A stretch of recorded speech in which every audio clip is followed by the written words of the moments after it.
अब देखो, last video मैंने बनाई थी प्रीमिक्स के ऊपर, जिसमें मैंने आप लोगों को बताया था प्रीमिक्स के अंदर डालने वाले बहुत सारे फिक्सेटिव्स के बारे में।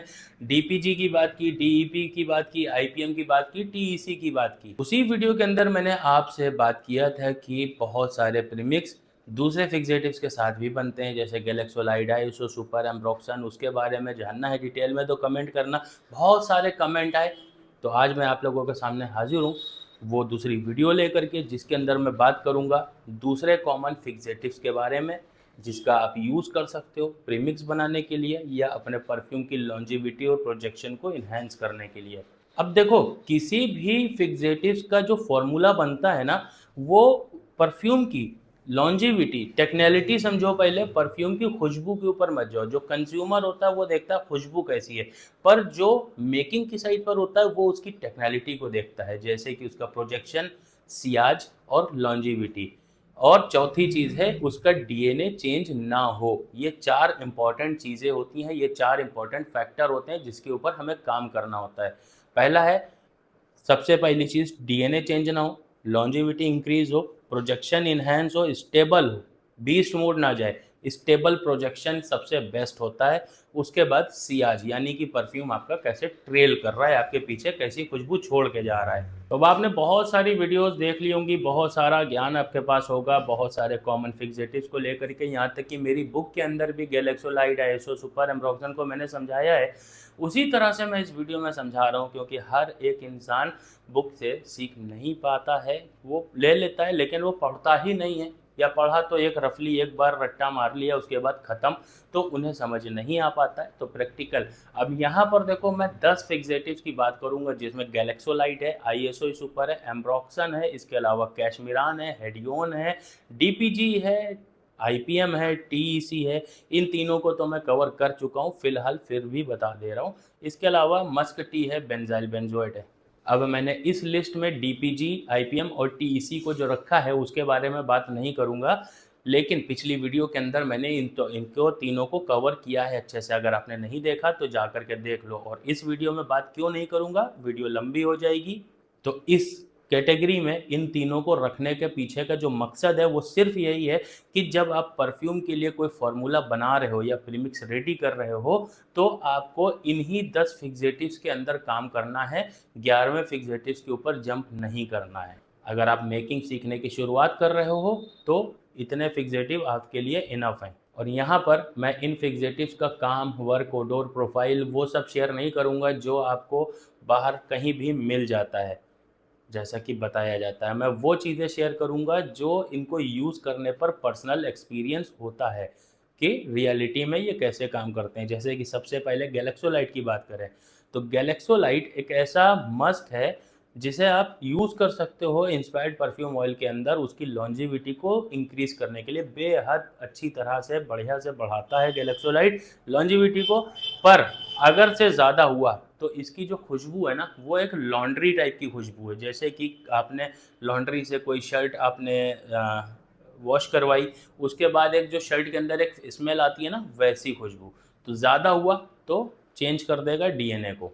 और दूसरी प्रॉब्लम, ज़्यादा होने के बाद में ये आपके परफ्यूम को काफ़ी ज़्यादा हैवी कर देगा, जिसकी वजह से उसका प्रोजेक्शन बिल्कुल डेड हो जाएगा। इसलिए इसको बहुत ही लिमिट में यूज़ किया जाता है।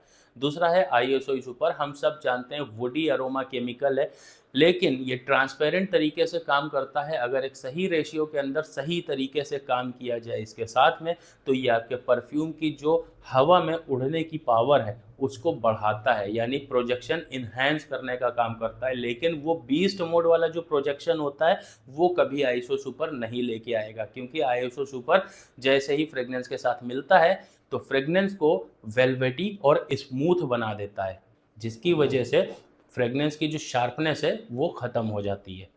अब बात करते हैं एम्ब्रोक्सन की। एम्ब्रोक्सन पाउडर फॉर्म में आता है, इसे डाइल्यूट करके यूज़ करते हैं। नॉर्मल रेशियो की बात करें तो 10% के रेशियो पे डाइल्यूट होता है। अगर आप अतर के लिए बना रहे हो तो डीपीजी के अंदर इसे डाइल्यूट करोगे, जहाँ पर आपको इसे हीट भी करना पड़ेगा। लेकिन अगर आप परफ्यूम के अंदर यूज़ करना चाहते हो तो आसानी से एथेनॉल में घुल जाता है ये पाउडर। मैंने कई शॉर्ट्स अपने चैनल पे अपलोड कर रखे हैं कि कैसे एम्ब्रोक्सन को डाइल्यूट करते हैं। अब एम्ब्रोक्सन एक एम्बरी मॉलिक्यूल है, परफ्यूम के अंदर इसे ज़्यादा डालोगे पहली चीज़ तो डीएनए चेंज करेगा, एम्बरी इफेक्ट लेके आएगा। सेकेंड चीज़ क्या है? सेकेंड चीज़ यह है कि एम्ब्रोक्सन इतना ज़्यादा शार्प होता है कि जब आप इसे परफ्यूम के अंदर ऐड करते हो, अगर ये थोड़ा सा भी ज़्यादा हुआ, इसे संभालना आसान नहीं होता, थोड़ा सा भी ज़्यादा हुआ तो ये आपके परफ्यूम की खुशबू को नो डाउट बहुत लाउड प्रोजेक्शन देगा, लेकिन 5 मिनट के अंदर पूरे परफ्यूम को डेड कर देगा, फ्लैट कर देगा, ख़त्म हो जाएगा। उसके बाद कोई खुशबू ही नहीं आएगी। लास्ट में एम्ब्रोक्सन आपके कपड़ों पे जो आके टिकेगा ड्राई डाउन में, वो एक गंदी सी केमिकल वाली स्मेल देगा। अब अगर आप अपने इंस्पायर्ड परफ्यूम ऑयल के अंदर एक वार्म वुडी इफेक्ट लेकर के आना चाहते हो, जो काफ़ी शार्प हो, वार्म हो, डीप हो, थोड़ा सा स्पाइसी, मस्की, वुडी टाइप का एलिमेंट हो, तो यहाँ पर आप कैशमीरान ऐड कर सकते हो। फिर बारी आती है हेडियोन की। हेडियोन सिंथेटिक वर्जन है जैस्मीन का। अब इसे अगर ज़्यादा यूज़ करोगे तो जैस्मीन वाली फ्रेगनेंस आपके परफ्यूम में ऑलरेडी आने लग जाएगी। पर हेडियोन हवा में परफ्यूम को पुश करने का काम बहुत अच्छे से करता है, बहुत ही लाइट मॉलिक्यूल है, इसलिए जब ये आपके परफ्यूम के अंदर जाता है तो ये आपके परफ्यूम की जो खुशबू है उसके प्रोजेक्शन को जो हवा में पुश करने का काम होता है उसको और ज़्यादा एयरी बनाता है, लाइट बनाता है, हल्का बनाता है, तो ये काम करता है। लेकिन हेडियोन को आईएसओ सुपर के साथ जब मिलाते हैं तो आईएसओ सुपर प्रोजेक्शन इन्हेंस करता है सॉफ्टनेस के साथ में, और हेडियोन उसे और ज़्यादा एयरी बना देता है। लेकिन याद रखना, हेडियोन को और आइसो सुपर को जब मिलाओगे तो ये अपने आप में एक अलग से अरोमा केमिकल तैयार होगा मैसेरेशन के बाद में, जो परफ्यूम की लास्टिंग को खा जाएगा। लास्टिंग तो नहीं बढ़ेगी, पूरे के पूरे परफ्यूम के प्रोजेक्शन को इन्हेंस करेगा, सॉफ्ट करेगा, ट्रेल करेगा, सियाज भी मेंटेन करेगा, पर डीएनए 100% चेंज होगा। अब बात करते हैं मस्क टी की, इथाइल ब्रासिलेट।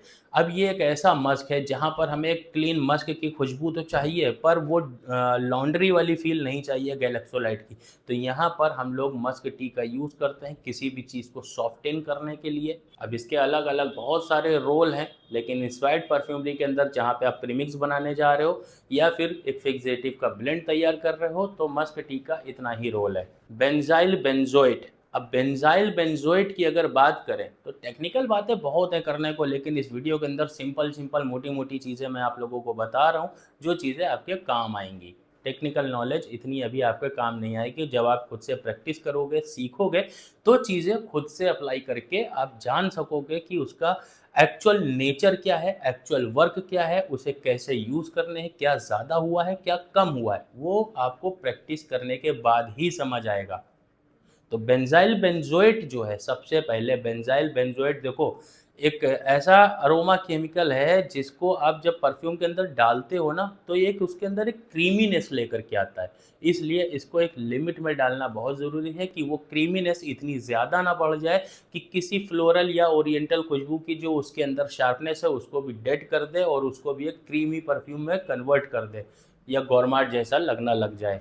अब बेंजाइल बेंजोएट के दो काम मेन हैं जिसकी वजह से इंस्पायर्ड परफ्यूमरी के अंदर इसको एज अ बूस्टर या समझ लो एज अ प्रीमिक्स के ब्लेंड के अंदर यूज़ किया जाता है। पहली चीज़ तो ये है कि ये सारे परफ्यूम की जो लॉन्जिविटी है उसको कहीं ना कहीं इन्हेंस करने का काम करता है, थोड़ा क्रीमी टेक्सचर लेकर के आता है, और साथ ही जो बाकी अरोमा केमिकल्स हैं, कोई शार्प है, कोई ज़्यादा है, कोई कम है, ये जो मतलब अनस्टेबल चीज़ें हैं ना, इनको स्टेबलाइज करने का काम करता है। जो बाकी के मॉलिक्यूल्स हैं उनको स्टेबलाइज करता है बेंजाइल बेंजोएट, इसलिए खास करके काम आता है। तो अब देखो, मैंने आपको ये केमिकल्स का रियल वर्क बता दिया। अगर आपने नहीं लिखा है तो जाओ बैक पीछे करो वीडियो को और इनको नोट करो। अब आते हैं कि इनका यूज़ कैसे, कहाँ और किस तरह किया जाए।